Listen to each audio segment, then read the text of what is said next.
எல்லோருக்கும் வணக்கம். இன்று நம்ம 54வது ஜூம் மீட்டிங் இந்த நிகழ்ச்சியை நம்ம நடத்திட்டு இருக்கோம். இதுவரைக்கும் 53 நிகழ்ச்சிகளை நடத்தி கிட்டத்தட்ட ஒரு 11,000 12,000 பேர் வரைக்கும் இந்த நிகழ்ச்சிகள்ல கலந்துருக்காங்க. எல்லோருமே நல்ல பல கருத்துக்களை சொல்லியிருக்காங்க. பேசுறவங்க ரொம்ப சுருக்கமா ஒரு 4 பாயிண்ட் 1 2 3 4 அப்படி சொன்னீங்கன்னா மிக சரியாக இருக்கும். அப்புறம் ஒருத்தர் பேசும் பொழுது இன்னொருத்தர் அதை இடைமறிக்கணுங்கிற அவசியம் இல்லை. இன்றைக்கு இன்றைய அரசியல் சூழ்நிலை என்பது திரு ரஜினிகாந்த் அவர்கள் ஒரு கட்சி ஆரம்பிச்சிருக்காரு. அந்த கட்சி ஆரம்பித்ததற்கு பிறகு பாரதிய ஜனதா கட்சியினுடைய கரம் ஓங்கி இருக்கும்னால் அவர்கள் குறைந்தபட்சம் ஒன்று ரஜினிகாந்த், பிஜேபி அது மாதிரி ஒரு அலையன்ஸ் போலாம், அல்லது அப்படி போயிருவோம்னு சொல்லி அதிமுகவை மிரட்டுவதற்கு வாய்ப்புகள் அதிகமா இருக்கும். நாங்க சொல்றபடிதான் நீங்க கூட்டணி சீட்டு கொடுக்கணும் அப்படிங்கிற ஒரு 50 சீட்டு கொடுக்கணும், 60 சீட்டு கொடுக்கணும், 70 சீட்டு கொடுக்கணும், கூட்டணி அமைச்சரவைன்னு ஒரு பக்கம் நிர்பந்திக்கலாம். ஒருவேளை அவர்கள் ரஜினிகாந்தோடு செல்லாவிட்டாலும் கூட, அல்லது அவர்கள் தனியா ரஜினிகாந்தோட போகிற பொழுது பார்த்தீங்கன்னா அதிமுகவை பிளவுபடுத்துவதற்கு, கட்சியை உடைப்பதற்கு, சின்னத்தை முடக்குவதற்கு போன்ற முயற்சிகள் நடக்கலாம். அல்லது அதிமுகவை இந்த கூட்டணிக்குள்ள கொண்டு ரஜினிகாந்த் முதலமைச்சர் அல்லது வேற யாரேனும் ஒருவர் முதலமைச்சர்னு சொல்லி ஒரு சிறு, அதாவது ஒரு 70-80 சீட்ல மட்டும் அதிமுக நிற்கிற அளவிற்கு கொண்டு ஒரு துணை முதலமைச்சர் பதவியை கொடுத்துறேன் அப்படின்னு கூட அவர்கள் சொல்லலாம். அதற்கு யாரேனும் பதவி ஆசை பிடித்த பல பேர் அதுக்கு ஒருவேளை ஒத்து போனாலும் போகலாம். அதனால பல சூழ்நிலைகள்ல இருக்கு. ஆனா இந்த அதிமுக தொண்டர்களை பொறுத்த வரைக்கும் நிச்சயமாக ஒன்று எம்ஜிஆர் வழியில, அம்மா அவர்கள் வழியில அதிமுக தனிப்பெரும்பான்மையோடு ஆட்சி அமைக்கிற வகையில அதிமுக கட்சி வலிமையாக இருக்கணும். யார் புது கட்சிகள் புதிதாக ஆரம்பித்தாலும் கூட அதிமுகவுடைய வலிமை, எம்ஜிஆருடைய வலிமை என்பது இன்னும் 1000 ரஜினிகாந்துகள் வந்தாலும் சரி, எவ்வளவு பிஜேபி என்ன அழுத்தம் கொடுத்தாலும் அதுல கரைபடிந்த அமைச்சர்கள் வேண்டுமானால், ஊழல் குற்றச்சாட்டுக்கு ஆளான அமைச்சர்கள், சட்டமன்ற உறுப்பினர்கள், மாவட்ட செயலாளர்கள் பயப்படலாம். ஆனா அதிமுக தொண்டர்களை பொறுத்த வரைக்கும் நிச்சயமாக எம்ஜிஆர் ஆட்சியை, எம்ஜிஆர் அதிமுகவை, புரட்சி தலைவர் எம்ஜிஆர் உருவாக்கிய அதிமுகவை அம்மா சொன்னது போல ஆளுகிற கட்சியாக அமர்த்துகிற அந்த பணியில தான் இருப்பாங்க. ஆனா அதுல இன்றைக்கு 2 சிரமங்கள் இன்றைக்கு இருக்குது. நீங்க கடந்த 10-15 வருடங்களாக, ஒரு 20 வருடங்களாகவே பார்த்தீங்கன்னா அந்த பண தாக்கம் தேர்தல்கள்ல மிக அதிகமாயிடுச்சு. நீங்க இப்ப புரட்சி தலைவர் காலத்துல நான்லாம் தேர்தலில் நிக்கிற பொழுது ஒரு யாரு வசதியானவங்க, பணம் ஒரு பிரதானம் அல்ல. ஆனா இன்றைக்கு அப்படி இல்லை. ஒரு எம்எல்ஏ தொகுதியில ஒருவர் போட்டியிடணும்னா மிக சாதாரணமா ஒரு 15-20 கோடி ரூபாய் செலவாகும்.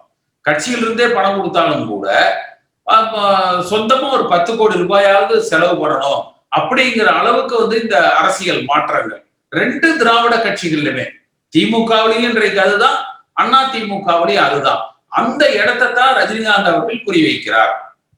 அந்த இடத்தை தான் ரஜினிகாந்த் குறிவைக்கிறார். ஏன்னா அந்த அளவுக்கு அது. ரெண்டாவது, அதிமுக வரலாற்றுல பார்த்தீங்கன்னா ஒரு சாதாரண அடிப்படை தொண்டர்கள் பதவிக்கு வரலாம் அப்படிங்கிறது தான் புரட்சி தலைவர் காலத்துல இருந்தது. அம்மா அவர்களது ஆரம்ப காலகட்டங்கள்ல இருந்தது. இப்ப இன்றைய தேதிக்கு இருக்கிற சூழ்நிலைகள் பார்த்தீங்கன்னா அமைச்சர்கள் என்ன செய்வாங்க, நாங்க இந்த ஆளுக்கு நீங்க சீட்டு கொடுத்தீங்கன்னா இந்த மாவட்டத்துக்கு நான் வேலை செய்வேன். அதாவது திமுக இருக்கிற மாதிரி குறுநில மன்னர்களை போல அந்தந்த மாவட்டத்தை அவங்கவுங்க குத்தகை எடுத்து வச்சிருக்காங்க. அவர்களுக்கு வேண்டியவர்களுக்கு சீட்டு கொடுத்தா அவங்க செலவு பண்ணுவாங்க. இல்லைன்னா நீங்க அவரையே செலவு பண்ணி சொல்லுங்க, நான் ஒத்துழைக்க மாட்டேன் என்கிற ஒரு நிலையில. அப்ப இதை ஒரு ஒருங்கிணைக்கிற சக்தியாக இவர்கள் விலகல. இவர்கள்னா ஓபிஎஸ், இபிஎஸ் 2 பேருமே சொல்றாங்க.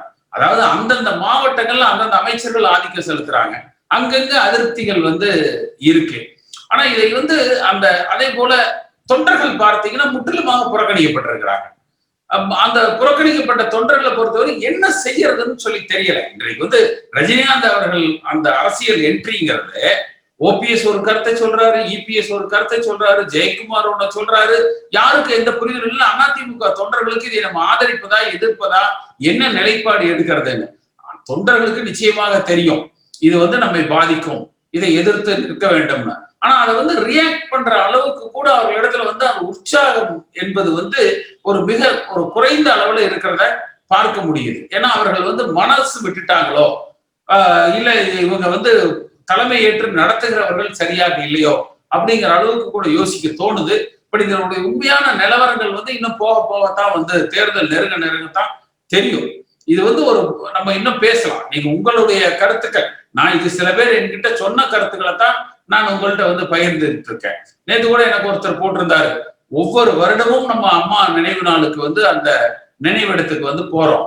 ஒவ்வொரு முறை போகிற பொழுது இந்த ஆறுமுகசாமி கமிஷன் என்ன ஆச்சு, அம்மா மரணத்துல இருக்கிற மர்மம் என்னாச்சு, ஆட்சியே முடிய போகுது, இப்பவும் கூட அது வெளிக்கொண்டு வரல.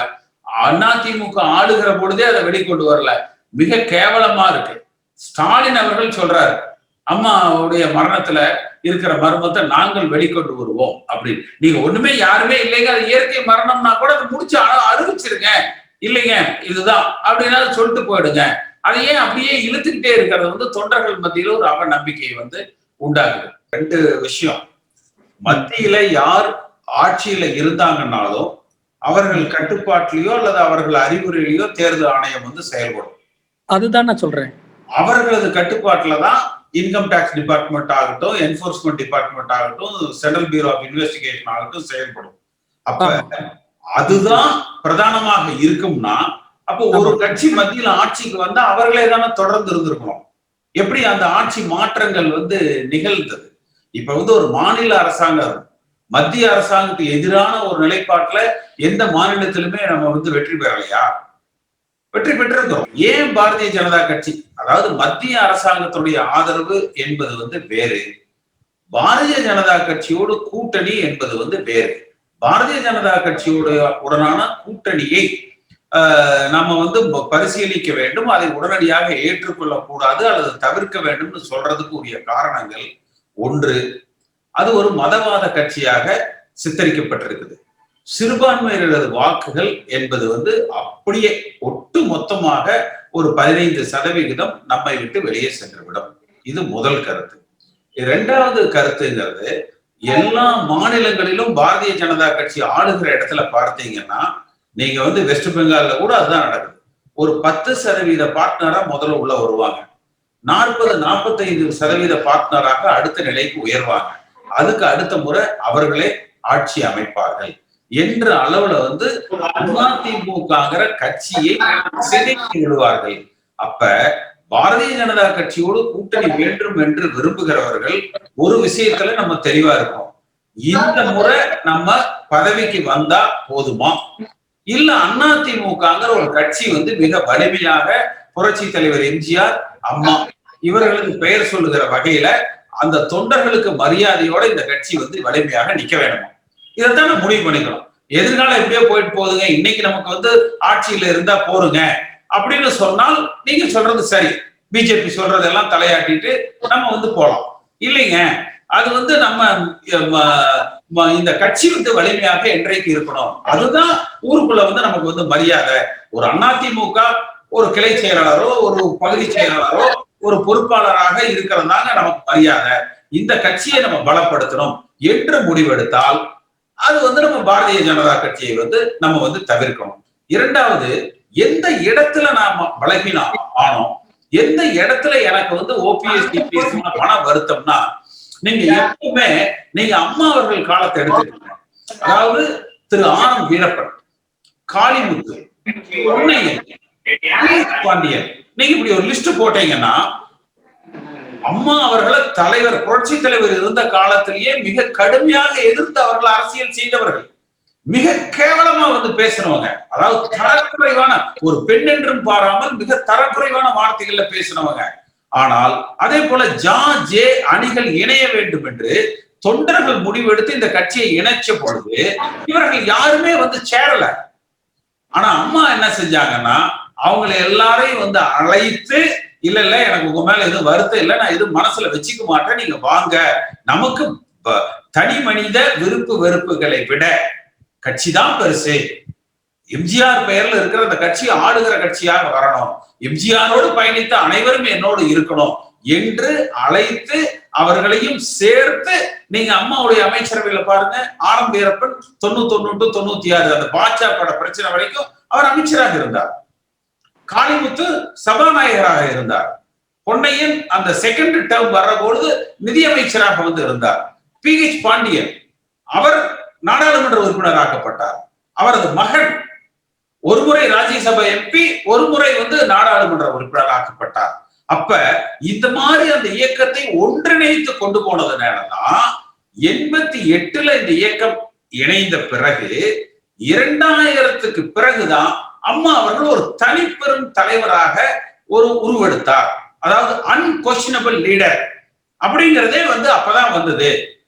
அப்ப 12 ஆண்டு காலம் ஆயிருக்கு. இவர்கள் இடத்துல வந்து எந்த இடத்துல இவர்கள் தவறு செய்கிறார்கள் நான் கருதுகிறேன் என்றால், நீங்க ஒரு உதாரணத்துக்கு எடுத்துக்கங்க, தங்க தமிழ்ச்செல்வன். தங்க தமிழ்ச்செல்வன் வந்து தினகரன் இருந்து விலகி அதிமுக சேருகிறேன் அப்படின்னு தான் அவர் வந்து வந்தார். ஆனா OPSக்கு அந்த மாவட்டத்துக்குள்ள ஒரு போட்டி அரசியல் ஏற்படும் என்கிற காரணத்தினால சேர்த்தக்கூடாதுன்னு சொல்லிட்டார். அப்ப தங்க தமிழ்ச்செல்வன் வந்து வேற வழியே இல்லாம, ஏன்னா தங்க தமிழ்ச்செல்வனுடைய அப்பா தங்கவேல் அதிமுகவுடைய ஒன்றிய செயலாளர். நான் புரட்சி தலைவர் காலத்தில் இருந்த பொழுது அவர் வந்து அங்க ஒன்றிய செயலாளராக இருந்திருக்காரு, அவங்க அப்பா. அப்ப அந்த குடும்பம் அதிமுக குடும்பம். அதே போல செந்தில் பாலாஜி எடுத்துக்கங்க, அவர் அதிமுக தான் சேரணும்னு சொல்லி வந்தார். ஆனா எடப்பாடி பழனிசாமி இல்ல, நான் சீஃப் மினிஸ்டர் இதுக்கு வருகிற பொழுது இவர் வந்து தினகரனை வந்து இவரை தான் தூண்டி விட்டவர், இந்த அதனால வந்து இவரை சேர்த்தக்கூடாதுன்னு சொல்லிட்டு. அப்ப இதே அதே மாதிரி சரி, மற்றவங்க பிரச்சனையெல்லாம் விடுங்க, எனக்கு என்ன பிரச்சனை? அதாவது பாரதிய ஜனதா கட்சியை எதிர்த்து ஒரு கருத்து சொன்னோம்னா உடனே கட்சி விட்டு நீக்கிடுவாங்களா? அப்ப நேற்று OPS சொன்னார்ல ரஜினிகாந்தோட கூட்டணி போடுவோம்னு, அதை ஒரு சொந்த கருத்துன்னு சொன்னீங்கல்ல, ஏன் இப்ப 2 மணி நேரத்துல நீங்க அவரை நீக்கி இருக்கணும்ல? ஒரு கட்சியினுடைய தலைமை பொறுப்புல ஒருங்கிணைப்பாளராக இருக்கிற OPS சொன்னது தவறு அப்படின்னு சொல்லி அவருக்கு கீழே வேலை செய்யற ஒரு ஜெயக்குமாருக்கு உரிமை இருக்குல்ல? ஏன் புரட்சி தலைவரோட பயணித்த எனக்கு உரிமை இல்லையா?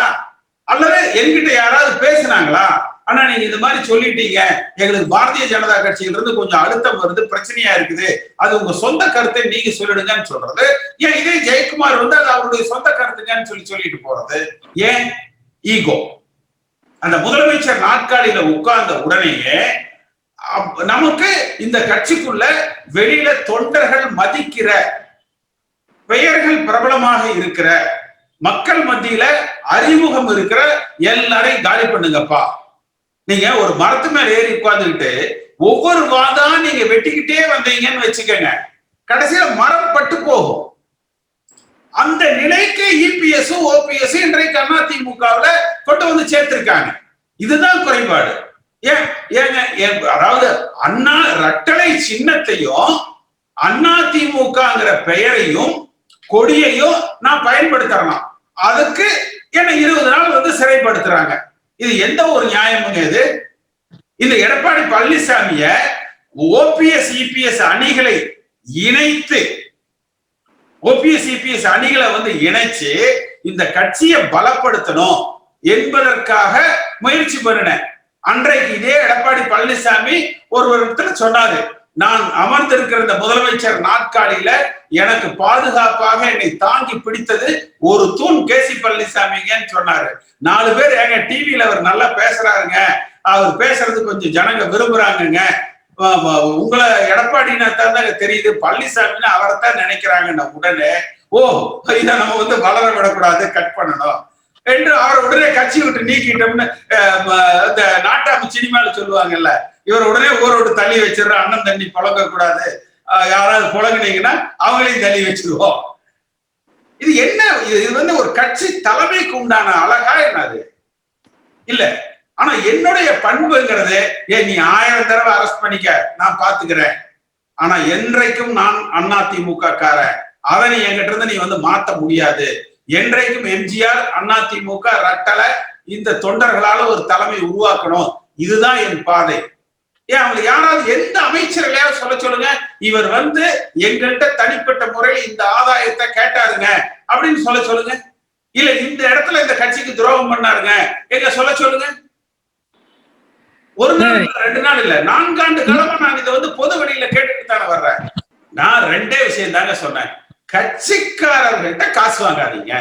ஏன்னா நீங்க நீங்க கட்சிக்காரர்களை அதாவது நான் புரட்சி தலைவர் காலத்துல இருந்து இந்த கட்சியை பார்த்ததுனால சொல்றேன். என்னுடைய அனுபவத்தை நான் பகிர்ந்துக்கிற, யாரையும் அவமானப்படுத்தணும்னோ தவறா சொல்லணுங்கிறதோ சித்தரிக்கணுங்கிறதோ என்னுடைய நோக்கம் அல்ல. இப்போ புரட்சி தலைவர் காலத்துல எல்லாம் பார்த்தீங்கன்னா கட்சிக்காரனுக்கு வேணுங்கிறத செஞ்சு கொடுப்பாங்க. எலெக்ஷன் அறிவிச்சுட்டா எனக்கு தெரியும், நான் 84 தேர்தலில் போட்டியிட்ட பொழுது காரியாலயத்தில் ஒரே கூட்டமா இருக்கும், யாரும் காசு கேட்க மாட்டாங்க, கொடி பேனர் இவ்வளவுதான்.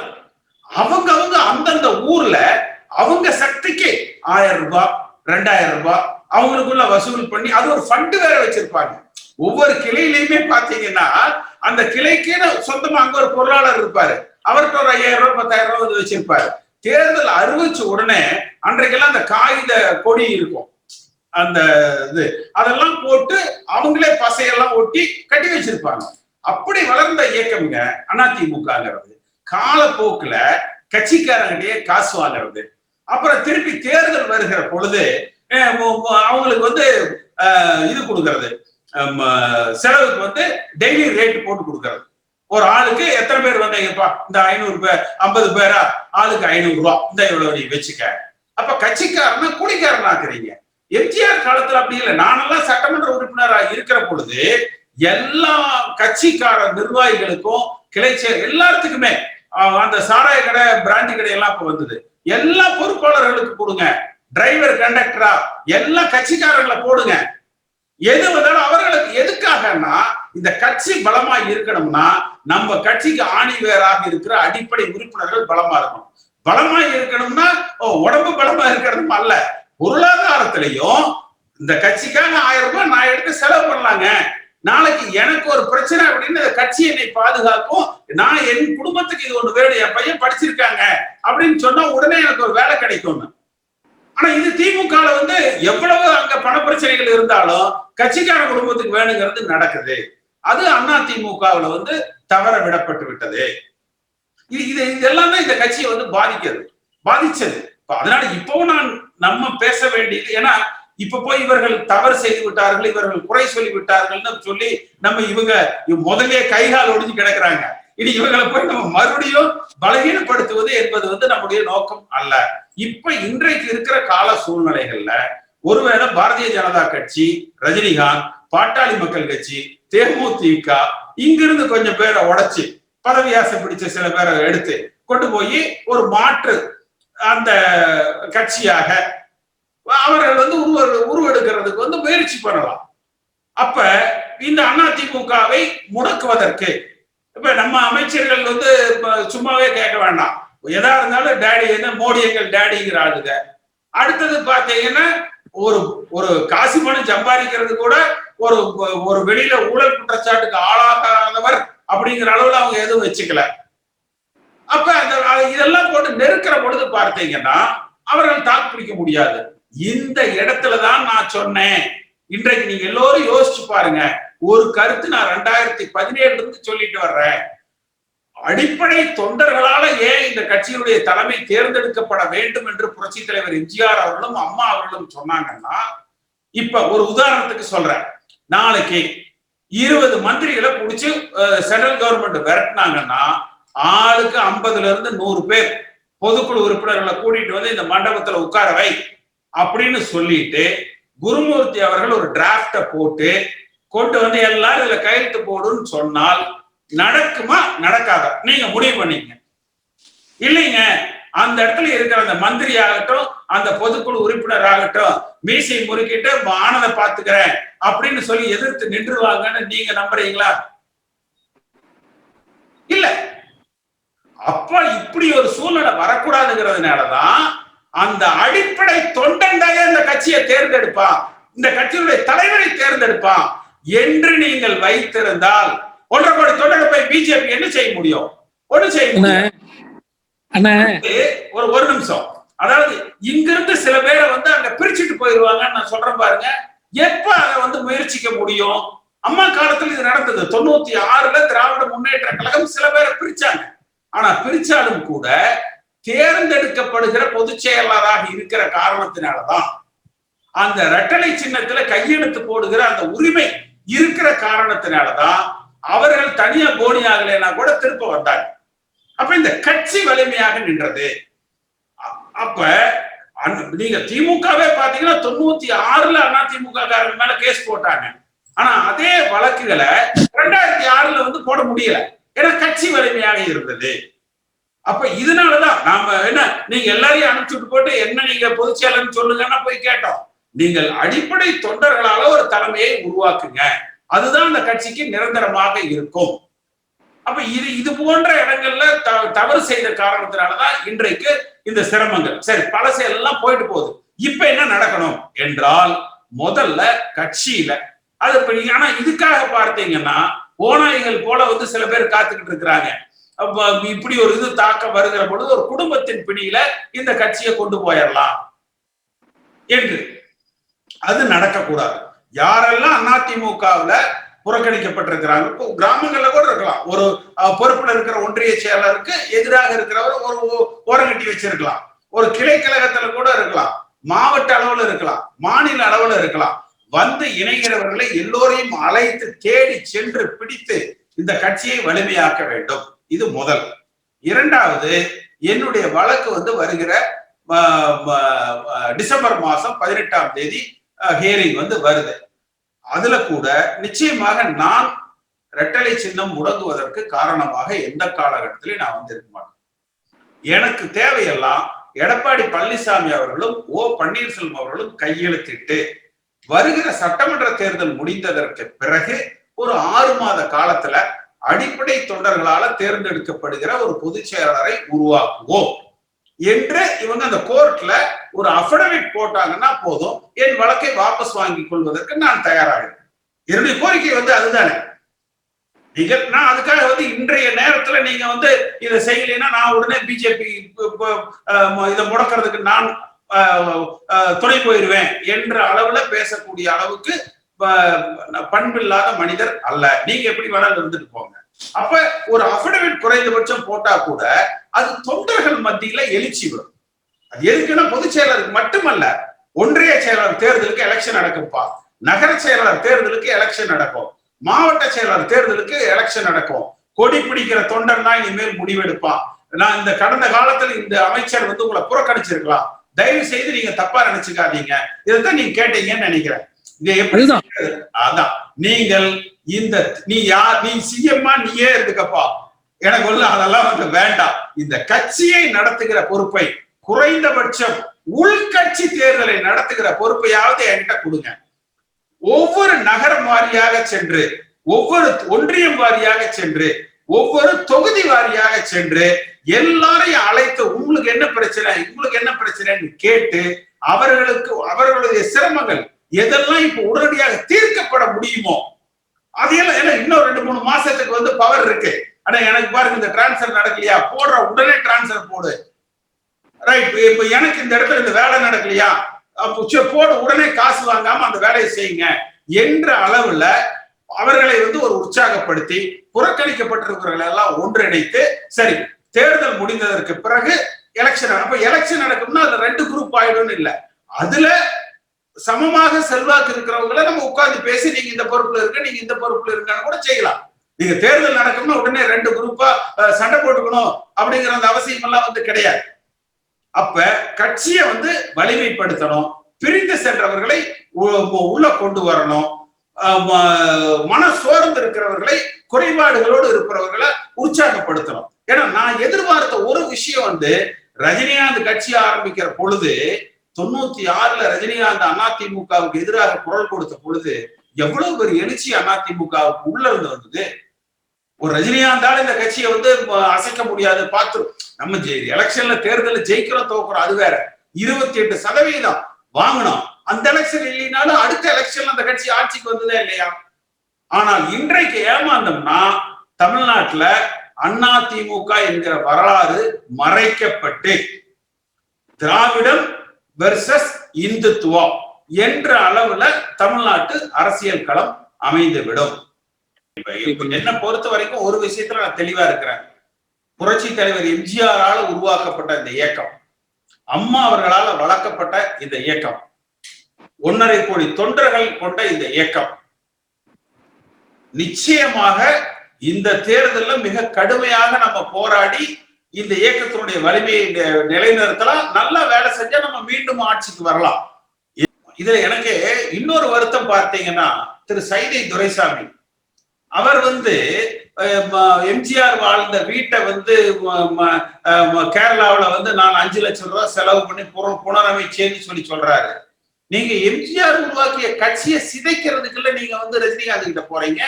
நான் ரஜினிகாந்தை இன்னொரு எம்ஜிஆராக பார்க்கிறேன். எம்ஜிஆருக்கு ஆதரவு கொடுத்ததை போல அதிமுக தொண்டர்களை ஆதரவு கொடுக்கணும்னு சொல்றது, இது போல அபத்தம் ஏதாவது இருக்குதுங்களா? என்னால அதை ஏற்றுக்க முடியல. நமக்கு இந்த அதிமுக மேல 1000 குறைபாடுகள் இருக்கலாம். நான் பலமுறை சொல்லி இருக்கிறேன், இந்த அதிமுகங்கிறது ஒரு ஓபிஎஸ் கிடையாது, ஒரு இபிஎஸ் கிடையாது. என்னை சிறையில் அடைத்த பொழுது சொன்னேன், நீ யாரா என்ன கட்சி விட்டு நீக்கிறதுக்கு, இன்னும் 1000 கேஸ் போடு, நான் பாத்துக்கிறேன், தொண்டர்கள் என் பக்கம் இருப்பாங்க அப்படின்னு. அதுதான் செயல். என்னன்னா, சைதை துரைசாமி ஏன் அப்படி ஒரு அவநம்பிக்கைக்கு வந்தார்? நிச்சயமா அவர் எம்ஜிஆர் மேல பற்றுள்ளவர், அதை நம்ம மறுக்க முடியாது. ஏன் அப்படி அவசரப்பட்டாருன்னு தெரியல. எல்லாரையும் நம்ம திருப்பி கொண்டு வரலாம். பட் எனக்கு இருக்கிற ஒரு தனிப்பட்ட சிரமம் என்னன்னா, நான் பார்த்தீங்கன்னா இந்த சசிகலா அவர்களால் பாதிக்கப்பட்டு எந்த விதமான பொறுப்புகள்லையும் நான் இல்ல. 2வது, இவர்களை போல கொள்ளையடிச்சு வைக்கல. இப்ப நீங்க இவங்க எல்லாருமே எங்கிட்ட பேசுறவங்க எல்லாருமே எடப்பாடி பழனிசாமி உள்பட சொல்றேன், ஆனா எங்களை விட உங்களுக்கு தொண்டர்கள்ட்ட செல்வாக்கு அதிகமா இருக்கு, இபிஎஸ் விட ஓபிஎஸ் விட தொண்டர்கள் உங்களை விரும்புறாங்க. ஆனா இந்த தொண்டர்கள் நீங்க களத்துல போய் நாளைக்கு நிக்கிற பொழுது காசு இல்லாமல் இறங்கி களத்துல வேலை பார்ப்பாங்களா? ரொம்ப சுமாரா வச்சுக்கோங்களேன். இப்ப தமிழ்நாடு முழுக்க 234 தொகுதி. நான் சில விஷயங்களை வெளிப்படையாகவே பேசலாம், இதுல ஒண்ணும் கிடையாது. இப்ப தமிழ்நாடு முழுக்க நம்ம 234 தொகுதிக்கு ஒரு சுற்றுப்பயணம் போறோம்னு வச்சுக்கோங்க. அந்த போற இடங்கள்ல ஒரு குறைஞ்சபட்சம் ஒரு தொகுதிக்கு ஒரு 4 பாயிண்டாவது போகணும். கண்டிப்பா 4 பாயிண்டாவது போனாதான் ஒரு ஒன்றியத்துக்கு 2 பாயிண்டாவது நமக்கு வரும்.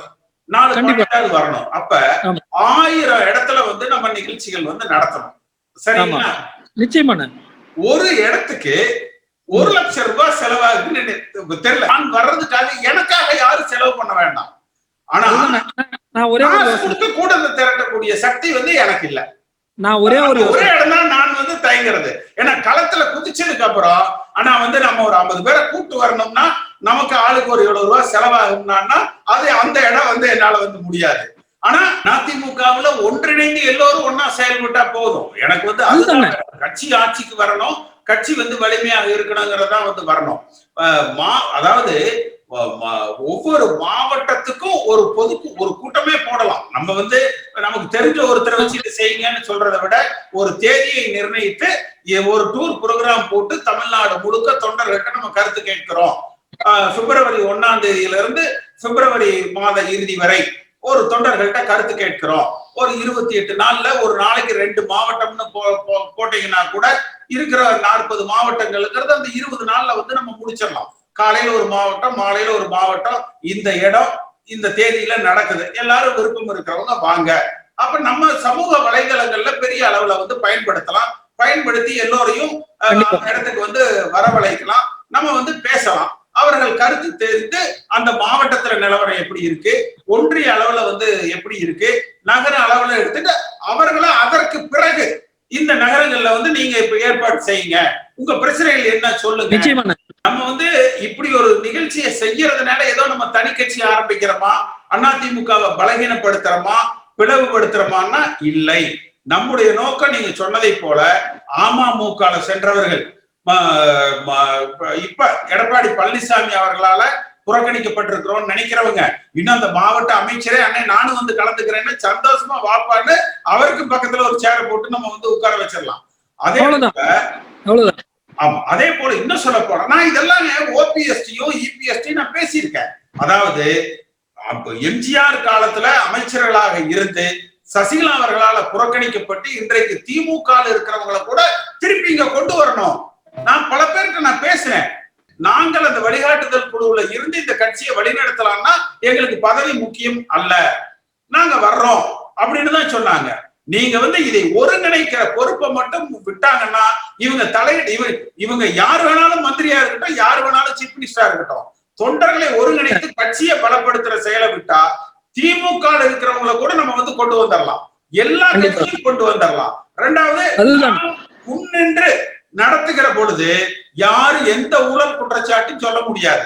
நீங்க ரஜினிகாந்த் பேசுறதை விட விடுங்க, ரஜினிகாந்தையும் பேச சொல்லுங்க, நானும் பேசுறேன், யாரு எடுபடுதுன்னு சொல்லி பார்ப்போம். அவர் மேல ஊழல் குற்றச்சாட்டு இருக்கா, நம்ம பக்கம் இருக்கா அப்படிங்கறத நம்ம களத்துல சந்திப்போம். அது மாதிரி அதிமுகவை களம் இறக்குனா நிச்சயமாக ஸ்டாலினை விட நம்ம பெட்டரா பண்ண முடியும். ரஜினிகாந்த் தலைமையில அமைகிற அணியை விட நம்ம பெட்டரா செய்ய முடியும். ஆனா இத தொண்டர்கள் தான் இதுல முடிவு எடுக்கணும். என்ன தொண்டர்கள் என்ன முடிவு எடுக்கிறாங்களோ அந்த வழியில நம்ம செல்வோம். நம்ம இந்த நிகழ்ச்சியின் வாயிலாகவே நம்ம ஒரு செய்தியை சொல்லிடுவோம். இபிஎஸ்க்கும் ஓபிஎஸ்க்கும் நம்ம ஜனவரி 30ஆம் தேதி வரைக்கும் ஒரு டைம் கொடுக்குறோம். அதுக்குள்ள நீங்கள் ஒன்றிணைங்க. நாம வேற ஒருத்தர் கூட என்கிட்ட பேசுற தொடர்புல அவங்க எல்லாம் இல்லாம இல்ல. நேற்று கூட ஒரு அமைச்சரை விமான நிலையத்துல சந்திச்சேன்.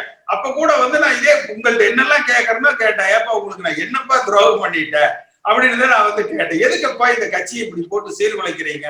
இந்த ரஜினிகாந்த் அவர்கள் விஷயத்துல திரு ஜெயக்குமார் கருத்து சொன்னாரு பாருங்க. நான் பேசுனதையும் தந்தியில நான் பேசினேன், டைம்ஸ் நான் பேசினேன், நியூஸ் 7ல நான் பேசினேன். ஜெயக்குமார் என்ன சொல்றாரு, ஓபிஎஸ் சொன்னது அவருடைய சொந்த கருத்து, அதோட நிறுத்திக்கிட்டார், போகல. ஆனா நான் பேசுறத போட்டு பாருங்க, எம்ஜிஆர் பெயர்ல கண்டிப்பா வளர்த்த கட்சி அதிமுக தனி பெரும்பான்மையோடு ஆட்சி அமைக்கிற வகையில தான் இது நடக்கும். அதைத்தான் எங்கள் தொண்டர்கள் விரும்புவாங்க, ஏற்றுக்கொள்வார்கள். அத சொன்ன தைரியம் ஏன் ஜெயக்குமாருக்கு வரல? தலைவர் காலத்துல எல்லாம் எங்களுக்கு சொல்லி கொடுத்ததுங்கிறது கட்சி ஆட்சிக்கு வரணும்னு முதல்ல நினைக்கணும். கண்டிப்பா கட்சிக்கு உள்ள நம்ம வலிமையாக இருக்கணும் அப்படிங்கிறது ரெண்டாவது நினைக்கணும். இவங்க கட்சி ஆட்சிக்கு வரணும்னு நினைக்கிறது இல்ல, கட்சிக்குள்ள வலிமையாக இருக்கணும்னு நினைக்கிறது இல்ல. நம்ம எப்படி பதவியில உட்கார்ந்துக்கிறது, அது மட்டும். அது எந்த கட்சியாக இருந்தாலும் பரவாயில்ல, அது எந்த கூட்டணியாக இருந்தாலும் பரவாயில்ல. எனக்கு தெரிந்து பல காலகட்டங்கள்ல ஜார்ஜ் ஏ அணி பிரிந்த பொழுது அம்மா அவர்கள் இடத்துல ராஜீவ்காந்தி அவர்கள் அன்றைக்கு மூப்பனாரை இணைத்து, அதாவது ஒரு கோயலேஷன் மினிஸ்டர், அதாவது கூட்டும் அமைச்சரவைக்கு தான் கேட்கிறாங்க. ஜார்ஜ் ஏ அணியில ஜே அணிக்கு கூட்டு அமைச்சரவைக்குன்னு தான் கேட்கிறாங்க. அப்ப அம்மா அவர்கள் சொன்னது இல்ல, எம்ஜிஆர் பெயர்ல துவக்கப்பட்ட இந்த கட்சி இரட்டலை சின்னம் அதிமுக ஆளணும், அதுதான் அன்றைக்கு அவங்க எடுத்தாங்க. அந்த எலெக்ஷன்ல அவர்கள் தனித்து நின்று ஒரு பெரும்பான்மையை பெற்றார்கள், தொண்டர்கள் அவரை தலைவராக ஏற்றார்கள். அதுக்கு 2 வருஷத்துல 91ல அதிமுக ஆட்சி அமைந்தது. ஒருவேளை அம்மா அவர்கள் அன்றைக்கு நமக்கு ஒரு பதவி கிடைத்தா போதும் அப்படின்னு சொல்லி பேசியிருந்தா, நினைத்திருந்தால் நிச்சயமாக இந்த அதிமுக சிதறுண்டு போயிருக்கும். அப்ப இன்றைக்கு தொண்டர்கள் மத்தியில அந்த சிந்தனை தான் நம்ம அந்த கருத்துக்களை தான் நம்ம ஆழமாக எடுத்து செல்லணும். அவர்கள் முடிவு செய்யட்டும் இந்த இயக்கத்தை வலிமையோடு. ஏன்னா இதுவரைக்கும் நமக்கு பிஜேபி மட்டும்தான் பிரச்சனையா இருந்தது. குட்ட இவர்கள் குனிந்து கொண்டே சென்ற காரணத்தினால பார்த்தீங்கன்னா கடைசியா அதிமுகங்கிற ஒரு கட்சியை உருத்தறியாமல் அழித்து விடுவதற்கு இந்த கசாப்பு கடையில வெட்டுற மாதிரி பிட்ஸ் அண்ட் பீசஸா கட் பண்ணி பிட்ஸ் அண்ட் பீசஸா போறதுக்குரிய வாய்ப்புகள் இருக்கு. அதனால நம்மை அடையாளப்படுத்திய புரட்சி தலைவர் எம்ஜிஆர் அவர்கள், அம்மா அவர்கள் உருவாக்கிய இந்த அண்ணா திராவிட முன்னேற்ற கழகத்தை பாதுகாப்பதற்கு தொண்டர்களை ஒருங்கிணைத்து நம்மால எந்த அளவுக்கு நம்ம செயல்பட முடியுமோ அதை நம்ம செய்யும். சரி, இன்னும் வேற யார் பேசுறீங்க? இந்த அரசியல்ல பணம் அப்படிங்கிறதே கூட வாக்காளர்கள் மத்தியில நீங்க தமிழ்நாட்டில் இருக்கிற ஒவ்வொரு தனி மனிதனும் சிந்திக்க வேண்டியது என்னன்னா, இந்த ஒரு 5 ஆண்டு காலங்கள், அது இந்த ஆட்சியா இருக்கலாம், திமுக ஆட்சியா இருக்கலாம், ஒரு ஒரு ஒரு ஆட்சி நடக்கிற பொழுது அந்த 5 ஆண்டு காலத்துல நம்ம எவ்வளவு லஞ்சம் கொடுத்திருப்போம் அப்படின்னு சொல்லி ஒவ்வொரு குடும்பமும் உட்கார்ந்து ஒரு பேப்பர்ல எழுதுனாங்கன்னா போதும். திமுக ஆட்சி காலத்துல நம்ம எவ்வளவு கொடுத்தோம், லஞ்சமா நம்ம செலவு பண்ணது என்ன, அண்ணா திமுக ஆட்சி காலத்துல லஞ்சமாக நம்ம செலவு பண்ணது என்ன, எந்தெந்த துறைக்கு நம்ம வந்து எவ்வளவு ரூபாய் லஞ்சம் கொடுத்திருக்கிறோம் அப்படின்னு எழுதி பார்த்தீங்கன்னாலே லஞ்சமே நான் கொடுக்கலீங்க அப்படிங்கிற அவங்களுடைய எண்ணிக்கை வந்து ரொம்ப மிக குறைச்சலாக இருக்கும். ரொம்ப மிக குறைச்சலாக இருக்கும். வந்து அப்படி இருக்கிற காலகட்டத்துல மக்கள் மத்தியில ஒரு அவேர்னஸ் பாருங்க. நம்ம வந்து ஒரு ஒரு விஷயத்தை என்னால வந்து உறுதியா சொல்ல முடியும். நீங்க நான் அப்படின்னா நம்மை சுற்றி இருக்கிற எல்லோரும், அதாவது நம்மை ஆதரிக்கிற அதிமுக வாக்காளர்கள், தொண்டர்கள், பொதுமக்கள் எல்லோரையும் சேர்த்து சொல்றேன். நம்ம வந்து ஒரே ஒரு கருத்தை வந்து நம்ம முன்வைக்கலாம். எங்கள்கிட்ட காசு எதிர்பார்க்காமல் எங்கள் வெற்றிக்கு நீங்க 10 ரூபாய், 1 ரூபாய், 100 ரூபாய், அதிகபட்சம் 1000 ரூபாய், எங்களுக்கு அதுக்கு மேல வேண்டாம். நீங்கள் செலவு செய்து இந்த இயக்கத்தை வந்து காப்பாத்தினீங்கன்னா அடுத்த 5 ஆண்டுகளுக்கு நீங்க 1 ரூபாய் கூட லஞ்சம் வாங்காமல், லஞ்சம் கொடுக்காமல் ஒரு ஆட்சியை வந்து நம்மால வந்து கொண்டு வந்து விட முடியும். இன்னைக்கு திரு ரஜினிகாந்த் அவர்களது பலமாக என்ன பார்க்கப்படுதுங்க? அதாவது வந்து 2 கட்சியும் மாறி மாறி ஊழல் என்றுதானே வந்து பார்க்கப்படும். அதுதானே அவருடைய மிக பிரதானமான ஒரு எடுபடக்கூடிய ஒரு கோரிக்கையாக வந்து இருக்கு. அதை தாண்டி என்ன? இது ஒண்ணு. ரெண்டாவது இன்னொன்னு என்ன இருக்குது ரஜினிகாந்த் அவர்களுக்கு? அதாவது வந்து சரி, இது 2 பக்கம் நம்ம சலிச்சிட்டோமுங்க, ஒரு ஆல்டர்னேட் இதுதான் அவருக்கு வந்து அடுத்த இதா இருக்குது. அப்ப நிச்சயமா இந்த 2 இடத்துலயுமே நாம் பெட்டர் ஆல்டர்னேட்டா இருப்போம். அவருக்கு இல்லாத அந்த அரசியல் அனுபவம் நமக்கு அதிகமாக இருக்குது. ரஜினிகாந்தே என்ன சொன்னாரு? எம்ஜிஆர் ஆட்சியை அமைப்பேன். அந்த ஒரு திரு ஏசி சண்முகம் அவர்களது அந்த மருத்துவக் கல்லூரியில 2018 பேசுகிற பொழுது என்ன சொன்னாரு? மக்கள் என்னை ஆதரியுங்கள், நான் எம்ஜிஆர் ஆட்சியை நடத்துவேன்னு சொன்னாரு. ஒரு எம்ஜிஆர் ஆட்சியை நடத்துவதற்கு ரஜினிகாந்த் எம்ஜிஆரை புகழ்ந்ததுக்கு நாங்க அவருக்கு நன்றி தெரிவித்துக் கொள்கிறோம்.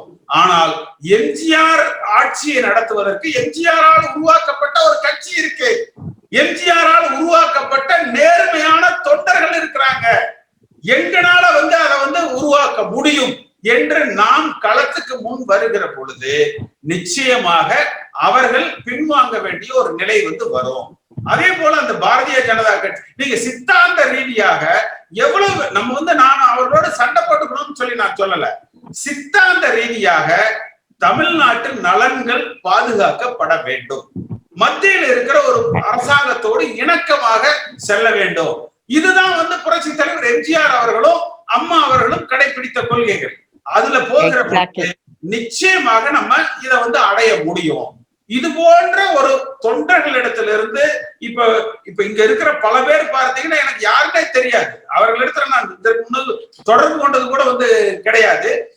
எல்லோரும் ஒருங்கிணைந்து நம்ம செயல்படுகிற பொழுது பார்த்தீங்கன்னா ஒரு நல்ல விஷயத்தை, அதாவது லஞ்ச லாபம் இல்லாத ஒரு அரசாங்கத்தை, ஜாதி மதங்களுக்கு அப்பாற்பட்ட ஒரு அரசாங்கத்தை, நான் கூட திரு ரஜினிகாந்த் அவர்கள் பேசி முடிச்சோன்னே சொன்ன, ஏப்பா அவர் நம்ம ஜூம் மீட்டிங் பாக்குறாரான்னு பாருங்க.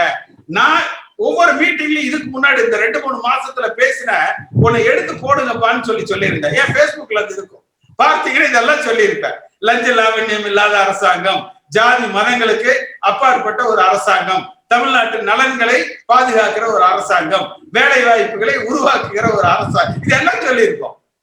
அதனால நிச்சயமாக நம்மால் அதை செய்ய முடியும்.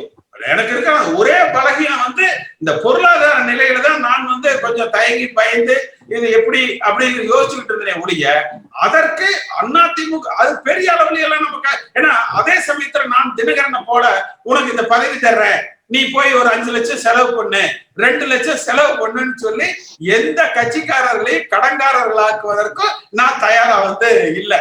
தயவு செய்து அரசியல்ங்கிறது பண பலத்தின் அடிப்படையில் நடப்பது அல்ல. நான் இதையும் இன்னும் சொல்றேன் பாருங்க. 77ஆம் ஆண்டு புரட்சி தலைவர் எம்ஜிஆர் அவர்கள் ஆட்சி அமைத்த பொழுது பணம் கிடையாது. அன்றைக்கு திராவிட முன்னேற்ற கழகத்துல கலைஞர் ஆட்சி அதிகாரத்தோடு இருந்தார், மிகப்பெரிய பணபலத்தோடு இருந்தார். அதை எதிர்த்து தான் அதிமுக தொண்டர்கள் புரட்சி தலைவர் எம்ஜிஆர் அவர்களை 77ல ஆட்சியில அமர்த்தினார்கள். அதே நிலைப்பாடுதான் 80ல. எனக்கு தெரியும் 80ல சட்டமன்ற உறுப்பினர்களுக்கு ஊருக்கு போறதுக்கு செலவுக்கு கையில காசு இல்ல. எம்ஜிஆர் அவர்கள் சத்யா ஸ்டுடியோவை ஒரு சினிமா பைனான்சியர்கிட்ட அடகு வைத்து, இது புரட்சி தலைவர் எம்ஜிஆர் அவர்கள் நான் கலந்து கொண்ட ஒரு பொதுக்குழுவுல சொன்னது, சத்யா ஸ்டுடியோவை சினிமா பைனான்சியர்கிட்ட அடகு வைத்து பணம் வாங்கி அன்றைக்கு சட்டமன்ற உறுப்பினர்களாக இருந்தவர்கள்ட்ட ஆளுக்கு 25,000 ரூபாய் கொடுத்து ஊருக்கு அனுப்பிச்சாரு. அதுக்கு அப்புறம் தான் புரட்சி தலைவர் ஒரு முடிவுக்கு வந்தார். கட்சியில் இருக்கிற அடிப்படை கிளை அந்த தொண்டர்களை அவர்களுக்கு வேணுங்கிற காரியங்களை செய்து கொள்ள சொல்லுங்கள், அவர்களை பொருளாதார ரீதியில பலமா இருக்க சொல்லுங்க என்ற ஒரு முடிவை 80க்கு அப்புறம் தான் புரட்சி தலைவர் எம்ஜிஆர் அவர்கள் எடுத்தார். அப்ப அதே போல அம்மா அவர்கள் கட்சி ஆரம்பித்த பொழுது பார்த்தீங்கன்னா 91ஆம் ஆண்டு என்கிட்ட அம்மா சொன்னாங்க, அதாவது பணம் இல்லைங்க, இப்ப நான் சொல்றேன் பாருங்க எல்லார்ட்டையும். அப்ப சொன்னாங்க, நான் அன்னைக்கு அம்மாட்ட சொன்னேன், பயப்படாதீங்கம்மா, என்னால முடிஞ்ச அளவுக்கு நான் பார்த்துக்கிறேன் அப்படின்னு சொல்லிட்டு பல காலகட்டங்கள்ல நான் அவர்களோடு தனிப்பட்ட முறையில பேசியிருக்கேன், நிறைய நான் செய்திருக்கிறேன். அப்ப ஆனா அதே அதிமுக 96ல தொண்டர்கள் புறக்கணிக்கப்பட்ட பொழுது, மக்கள் மத்தியில அந்த சசிகலா குடும்பத்தினுடைய அந்த ஆடம்பர திருமணம் போன்ற விஷயங்கள் நடக்கிற பொழுது எவ்வளவு பணபலம் இருந்து கூட அம்மாவே தோற்றார்கள். 2 தொகுதியில தோற்றாங்க. அப்ப பணம் என்பது பிரதானம் அல்ல, அது மட்டுமே வெற்றி தோல்வியை நிர்ணயித்து விடாது. இந்த இடத்துலதான் அதிமுக தொண்டர்கள் நம்ம இப்ப நிதானமாக நாம் செயலாற்றினால், ஒன்றுபட்ட அண்ணா திராவிட முன்னேற்ற கழகத்தை நாம் உருவாக்கி, எம்ஜிஆர் அவர்களது பெயர்ல எம்ஜிஆர் அவர்களால் உருவாக்கப்பட்ட அண்ணா திராவிட முன்னேற்ற கழகத்தால ஒரு அதிமுக தொண்டன் முதலமைச்சராகிற வகையில, எம்ஜிஆர் கனவை நினைவாக்குகிற வகையில ஒரு பைசா லஞ்ச லாவண்யம் நம்ம உறுதியிட்டு அறுதிட்டு சொல்லலாம். கேசி பழனிசாமி அந்த இடத்துல இருக்கிற வரைக்கும் யாராவது நான் இந்த இடத்துல இந்த அதிகாரிக்கு நான் லஞ்சம் கொடுத்தாங்க எனக்கு வேலை நடந்ததுன்னா அந்த அதிகாரி அடுத்த நாள் அந்த சீட்ல உட்காரக்கூடாது. இப்ப என்ன பண்றாங்க, டிரான்ஸ்ஃபருக்கு ஒரு ரேட் வச்சிடறாங்க. அப்புறம் போனன்னு என்ன பண்ணுவான், டிரான்ஸ்ஃபர் செலவு பண்ண காசை எடுக்கிறதுக்கு பார்ப்பான். அதுதான் இது ஒரு சைக்கிள், ஒரு ஸ்டாக் மார்க்கெட் மாதிரி அந்த பூம் அப்படியே மேல மேல மேல மேல போயிட்டே இருக்குது. அதுல ஒரு பஸ்ட் உண்டாகும். அது இந்த தேர்தல் நிச்சயமாக இருக்கும். நாம் இதை செய்ய தவறினால் ரஜினிகாந்துக்கு ஒரு வாய்ப்பாக அமைந்துவிடும். அதனால நம்ம அதிமுக தொண்டர்கள் திரண்டு இதை செய்கிற பொழுது நிச்சயமாக இந்த இயக்கம் பாதுகாக்கப்படும். அப்படின்னா நம்ம அதிமுகவை சிதைக்கிறோம், உடைக்கிறோம், பிளவுபடுத்துகிறோம் என்பது அல்ல. நாம எடப்பாடி பழனிசாமி அவர்களும் இருக்கட்டும், ஓ பன்னீர்செல்வமும் இருக்கட்டும்னா, அதாவது அந்த அணியில இருக்கிற எல்லோருமே இருக்கட்டும், ஒன்றுபட்ட அண்ணா திராவிட முன்னேற்ற கழகமாக, இன்னும் சொல்ல போனா புரட்சி தலைவர் காலத்துல இந்த கட்சியில இருந்து விட்ட கருத்து மாறுபாடுகள்ல வெளியேறியவர்கள், ஒதுக்கியவர்கள் எல்லாரையும் கொண்டு எம்ஜிஆர் அது பெயர் இன்னும் 100 ஆண்டுக்கு 1000 ஆண்டுகளுக்கு நிலைத்து நிக்கணும். நீங்க சொன்ன கருத்து மிக அருமையான ஒரு கருத்து. அதாவது அதை நான் முழுமையா ஏத்துக்கிறேன். ஆனா அதுல ஒரு 2 விளக்கத்தை மட்டும் நான் உங்களுக்கு சொல்லிடுறேன். அதாவது 96ல ரஜினிகாந்த் அவர்கள் எதுக்காம இருந்திருந்தாலும் அதிமுக தோத்துருக்கும். ஏன்னா அதிமுக தொண்டர்களே அந்த வளர்ப்பு மகன் திருமணம், அந்த சில நடந்த அந்த சம்பவங்கள்ல அவர்கள் மகிழ்ச்சியாக இல்ல. கிட்டத்தட்ட இன்றைக்கு எப்படி மனநிலையில இருக்காங்களோ இது போன்ற ஒரு மனநிலையில தான் இருந்தாங்க. அந்த சூழ்நிலையை ரஜினிகாந்த் அவர்கள் முன்னிலைப்படுத்தப்பட்டு பயன்படுத்தி ஒன்று. நான் முடிச்சிடுறேன். இரண்டாவது, அதே திரு ரஜினிகாந்த் அவர்கள் 98ல நடந்த நாடாளுமன்ற தேர்தல் நினைக்கிறேன், அன்றைக்கு அதிமுகவுக்கு எதிராக அவர் குரல் கொடுத்தார். திமுகவுக்கும் காங்கிரசுக்கும் ஆதரவாக அவர் அன்றைக்கு குரல் கொடுத்தார். ஆனா அதிமுக அன்றைக்கு வெற்றி பெற்றது. அதிமுக அன்றைக்கு வெற்றி பெற்றது. அப்ப என்றெல்லாம் புரட்சி தலைவர் எம்ஜிஆர் பெயரும் அந்த எம்ஜிஆர் மீது அபிமானம் உள்ள வாக்காளர்களும் தொண்டர்களும் பின்வாங்குகிறார்களோ அந்த தேர்தலில் அதிமுக சரிவை சந்திக்கிறது. என்றெல்லாம் அவர்கள் முன்னிலைப்படுத்தப்பட்ட செயல்படுகிறார்களோ அன்றைக்கு வலிமையாக இருக்குது. அதே போல நீங்க ஒரு கருத்து சொன்னீங்க, அதாவது ரைட், இந்த ஒரு புது மாற்றம் என்று வருகிற பொழுது ஏன் அவர் ரஜினிகாந்த் அவர்களே நம்மோடு இணைந்து செயல்படக்கூடாது? நிச்சயமாக மிக அதிகமான அதற்கு வாய்ப்புகள் இருக்கு. பல பேர், அதாவது எல்லா கட்சிகள்லயும் எனக்கு நட்பு முறையில என்கிட்ட பேசுறவங்க பேசுறாங்க. பாரதிய ஜனதா கட்சியில இருக்கிறவங்க கூட என்கிட்ட கேட்டாங்க, சார் களத்துல இறங்கி, நான் கேட்டேன் எதுக்காக எங்க கட்சியை இப்படி சிதைக்கிறீங்க, செய்யாதீங்க, இந்த தொண்டர்கள் மன்னிக்க மாட்டாங்க இருக்கிற பொழுது, சார் நீங்க களத்துல இறங்கி நிரூபிச்சு காட்டுங்க சார், உங்ககிட்ட தொண்டர்கள் உங்க பின்னாடி இருக்காங்க, எம்ஜிஆர் தொண்டர்கள் இன்றைக்கு பிடிப்போடு ஒரு துடிப்போடு இருக்கிறாங்கன்னு நீங்க களத்தை உருவாக்குங்க சார், நாங்க என்னத்தை மாத்திக்கிறோம் என்கிற கருத்தை தான் சொல்றாங்க. நீங்க தம்பி ஜீவா சொன்னதை போல அது எதாக இருந்தாலும் நம்ம இப்படி ஜூம்ல மீட்டிங் போட்டு பேசிட்டு இருந்தா உடனே ரஜினிகாந்த் போன் பண்ணி வாங்க அப்ப நீங்களே இருந்திருக்கேன்ட்டு கொடுத்துட்டு போக மாட்டாங்க யாரும். அப்ப நாம் களத்துல இறங்கி முன்னெடுத்து செல்லுகிற பொழுது நிச்சயமாக நீங்க சொன்ன அதற்கும் வாய்ப்பு இருக்குது. அதே கூட நிகழலாம், இன்னும் சொல்ல போனா அதுக்கு தான் அதிக வாய்ப்பு இருக்கு, அது நடக்கலாம். அப்ப அது நடந்து விடும்னு சொல்லி நாம பழம் பழுத்து விழுகட்டும் அப்படிங்கறதெல்லாம் நமக்கு தேவையில்லை. நம்முடைய நோக்கம் என்பது எம்ஜிஆர் பெயர்ல ஆட்சி இருக்கணும்.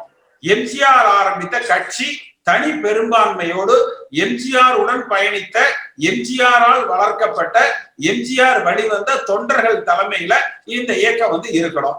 அதற்கு திரு ரஜினிகாந்த் அவர்கள் ஆதரிக்கிறார்னா நம்ம நிச்சயமா அதை ஏற்றுக்கலாம்.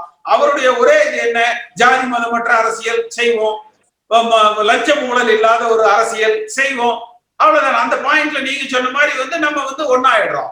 அப்ப நாம் இதை முன்னெடுக்கிற பொழுது தமிழ்நாட்டு அரசியல் கூட தூய்மைப்படுத்தப்பட்டு விடும்.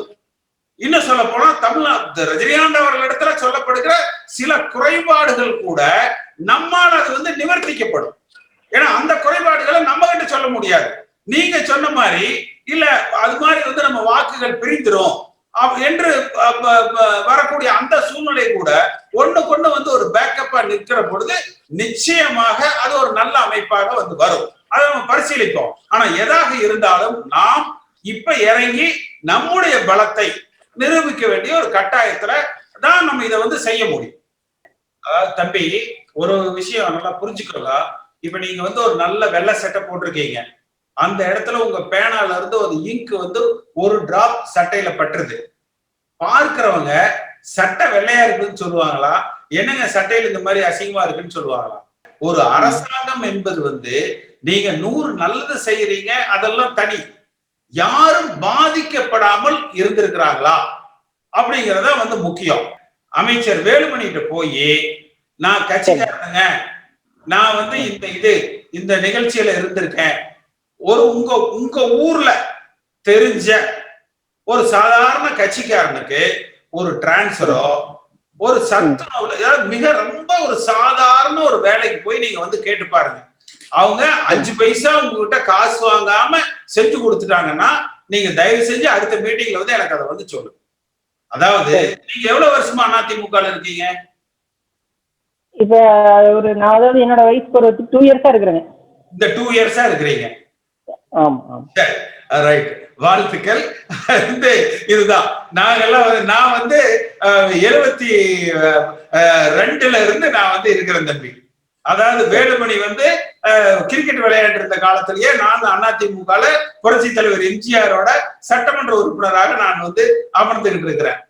இந்த விமர்சனங்களை சொல்ற ஆள் கே.சி. பழனிசாமி, எம்ஜிஆரோடு பணியாற்றியவர்கள்.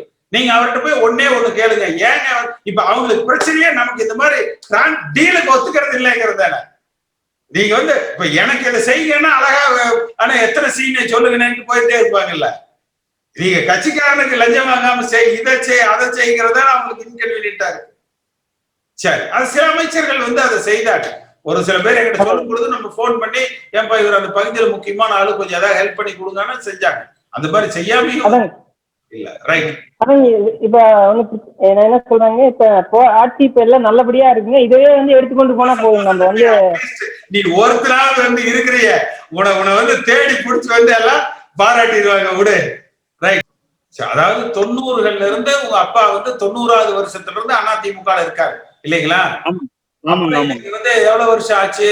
30 வருஷம் ஆச்சு.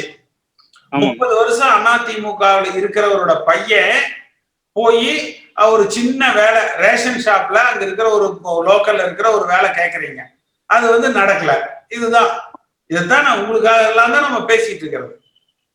வலம்புரி ஜான் தான் எழுதியிருந்தாரு, கடன் நடத்தி காசு சம்பாதிக்கலாம்னு கேள்விப்பட்டிருக்கிறோம், ஆனா கட்சி நடத்தி காசு சம்பாதிக்கலாம் அப்படிங்கிற ஒரு புது கலாச்சாரம் உருவாகுதுன்னு சொல்லிட்டு அதுதான் ஒரு கட்சிக்காரங்க கிட்டே போய் அந்த மாதிரி அவங்க கேட்கிற பொழுது நீங்க அவங்களுக்கு வேணுங்கிற உதவிகளை செஞ்சீங்கன்னா அந்த பகுதியில அவங்க அவங்க தலைமுறைக்கும் இந்த கட்சிக்காக அவங்க கைவிட்டு செலவு பண்ணிட்டு இருப்பாங்கல்ல, அந்த கட்சியாக இடத்துல பலமா வச்சிருப்பாங்க, வலிமையாக வச்சிருப்பாங்க. அதுதான் புரட்சி தலைவர் எம்ஜிஆர் அவர்கள் நம்மை அந்த வழியில தான் வந்து உருவாக்கினார்.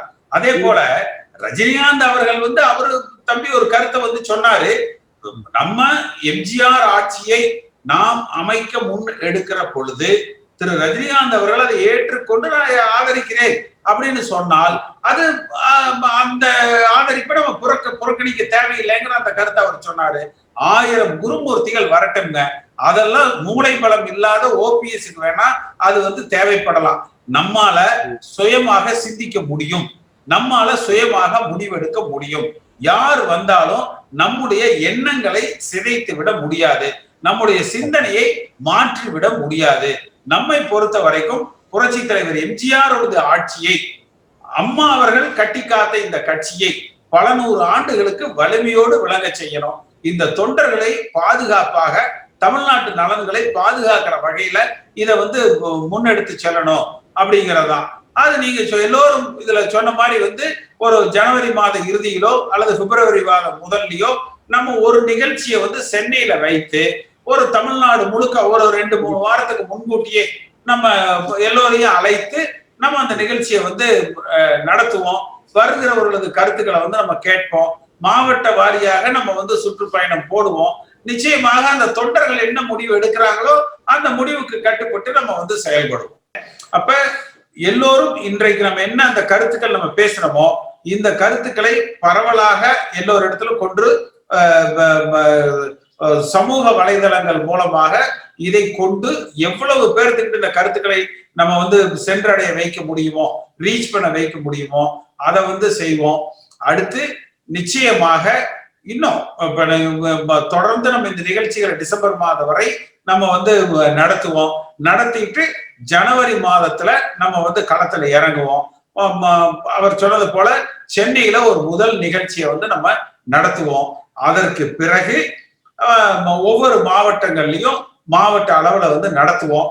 அந்த தொண்டர்கள் என்னென்ன கருத்துக்கள் சொல்றாங்க, அவர்கள் என்ன ஒரு முடிவு எடுக்கிறாங்க என்று புரட்சி தலைவர் எம்ஜிஆர் அவர்களது வழியில அந்த கொடி பிடிக்கிற தொண்டர்கள் முடிவெடுப்பார்கள் என்கிற வழியில எம்ஜிஆர் அவர்களது ஆட்சியை அம்மா அவர்களால கட்டி காப்பாத்தின இந்த இயக்கம் ஆளுகிற வகையில நமக்கு வந்து, அதாவது அண்ணா தான் சொன்னாரு, அதாவது பதவி என்பது வந்து தோல்ல இருக்கிற துண்டு போல, கட்சி என்பது வந்து நம்ம கட்டி இருக்கிற வேஷ்டியை போல.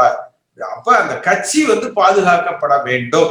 நிச்சயமாக கட்சியில் இருக்கிற தொண்டர்கள் ஒருங்கிணைக்கப்பட்டு அவர்கள் உற்சாகப்படுத்தப்பட்டால் நிச்சயமாக வருகிற தேர்தலில் மீண்டும் வெற்றி பெற்று அண்ணா திராவிட முன்னேற்ற கழகம் ஆட்சி அமைக்கும். அதை நோக்கி நம்ம பயணிப்போம். இந்த நிகழ்ச்சியில கலந்து கொண்ட உங்கள் அத்தனை பேருக்கும் என்னுடைய நன்றி கலந்த வணக்கம்.